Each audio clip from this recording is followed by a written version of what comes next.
جب سیدنا ابو بکر صدیق رضی اللہ تعالیٰ عنہ کی ولادت باسعادت ہوئی، اسی کتاب کا حوالہ ہے، تو اللہ تبارک و تعالیٰ نے جنت کو مخاطب کر کے فرمایا، اے جنت، میں تجھ میں اسی کو آباد کروں گا جو اس پیدا ہونے والے بچے سے پیار کرتا ہے۔ نبی پاک صلی اللہ علیہ وسلم نے جناب جبریل امین سے پوچھا، اے جبریل، کیا میری امت کا حساب ہوگا؟ انہوں نے کہا، ہاں یا رسول اللہ، آپ کی امت کا حساب ہوگا، لیکن سوائے ابو بکر صدیق، ابو بکر صدیق کا حساب نہیں ہوگا۔ جناب ابو بکر صدیق رضی اللہ تعالی عنہ کو فرمایا جائے گا، ابو بکر صدیق جاؤ جنت میں داخل ہو جاؤ۔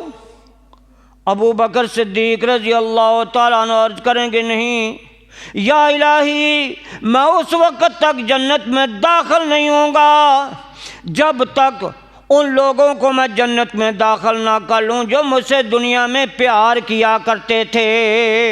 کتنا بڑا فائدہ ہے، کتنا بڑا انعام ملا ہے ابو بکر صدیق رضی اللہ تعالیٰ عنہ سے پیار رکھنے کا۔ ان کو مقام کیسے مل گیا؟ کیونکہ انہوں نے سب کچھ اپنا اللہ کے راستے میں قربان کر دیا۔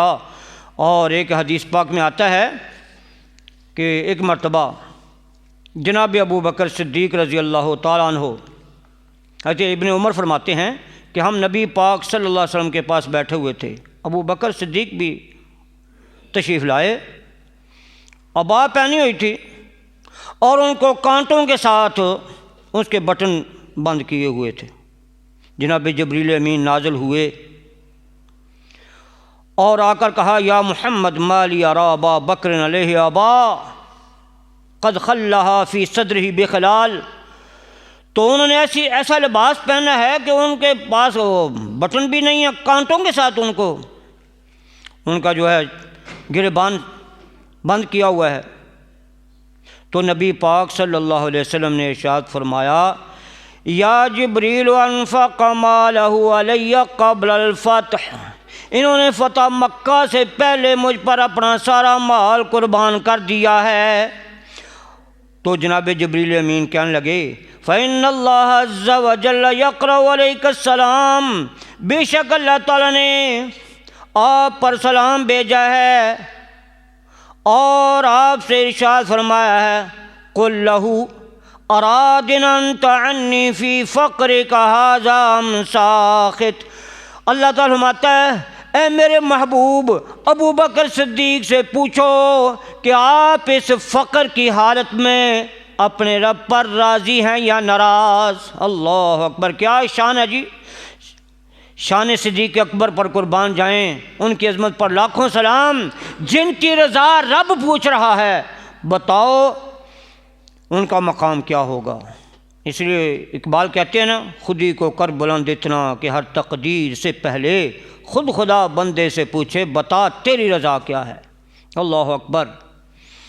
تو نبی پاک صلی اللہ علیہ وسلم نے فرمایا، اے ابو بکر، ان اللہ یقرأ علیک السلام، اللہ تعالیٰ نے تجھے سلام بھیجا ہے، ویقول لک، اور اللہ تعالیٰ فرما رہا ہے، ارادن انت عنی فی فقرک ھذا ام ساخط، کیا آپ اس فقر کی حالت میں مجھ پر راضی ہیں یا ناراض؟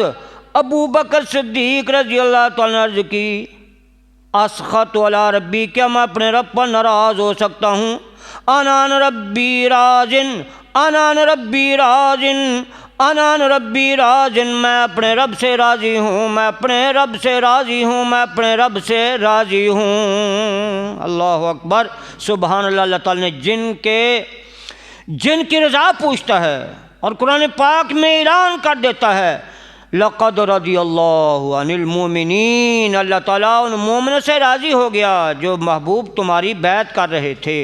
اور اللہ تعالیٰ نے 11ویں پارے میں ارشاد فرمایا، وہ جو سب سے پہلے ہجرت کرنے والے ہیں اور جو ان کی مدد کرنے والے ہیں، رضی اللہ عنہم ورضوا عنہ، اللہ ان پر راضی ہو گیا اور وہ اللہ سے راضی ہو گئے۔ ایسے لوگوں کے بارے میں کہا جائے کہ وہ مسلمان نہیں تھے، نعوذ باللہ، انہوں نے ظلم کیا، انہوں نے خلافت چھین لی، یہ کسی اور کا حق تھا، انہوں نے نبی کی بیٹی سے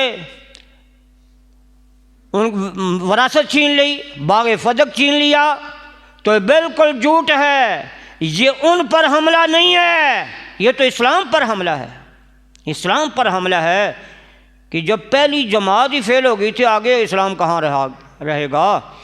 تو ایسے لوگوں کو ڈرنا چاہیے، قیامت آنے والی ہے، اور جن کی تعریفیں رب اللہ تعالیٰ قرآن پاک میں کرتا ہے، اپنی رضا کے سرٹیفکیٹ جاری کر دیتا ہے، جو اپنا سب کچھ اللہ کے راستے میں قربان کر دیتے ہیں، تو کیا وہ نبی کی اولاد کا حق چھیننے والے تھے؟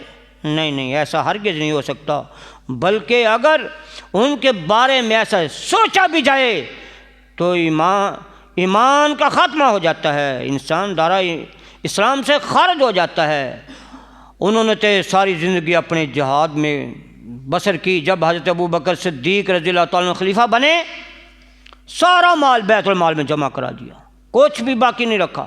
پہلے بھی نبی پاک صلی اللہ علیہ وسلم پر سارا مال قربان کر دیا، اور پھر جب خلیفہ بنے تب بھی آپ نے سارا مال بیت المال میں جمع کرا دیا، اور پھر لوگوں نے آپ کا وظیفہ مقرر کیا کہ آپ یہ خلافت کی ذمہ داریاں آپ پر ہیں اور ہم آپ کی تنخواہ مقرر کرتے ہیں۔